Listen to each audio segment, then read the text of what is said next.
Hi అండి, అందరికీ నమస్తే అండి. ఈరోజైతే నేను ఇడ్లీతోని ఉప్మా చేస్తున్నానండి.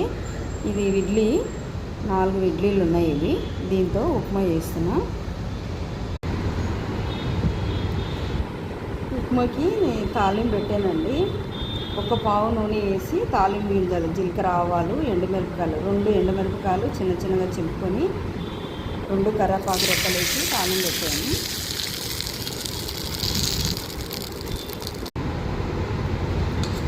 ఇది ఇడ్లీతో ఉప్మా చేసానండి. చూడండి, మన ఇంట్లో ఇడ్లీ వేసుకున్నప్పుడు మిగిలిపోతే వేస్ట్ కాకుండా ఇట్లా చేసుకుంటే బాగుంటుంది. నేను ఉప్పు అయితే వేయలేదు, ఎందుకంటే ఆల్రెడీ అందులో ఉప్పు ఉంటుంది కాబట్టి నేను ఉప్పు వేయలేదు. ఈ తాలింపు పెట్టే వరకు చాలా బాగుంది ఉప్మా అయితే.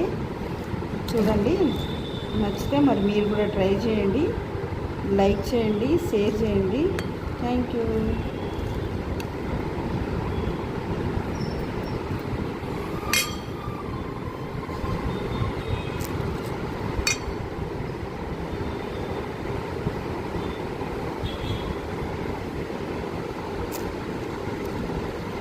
మనం ఇడ్లీ వేస్ట్ కాకుండా, మనం ఇంట్లో ఏది వేస్ట్ కాకుండా మనం ఇట్లా చిన్న చిన్న చిట్కాలతో చేసుకుంటే చాలా బాగుంటుంది. ఉప్మా అయితే చాలా మంచిగా వచ్చింది.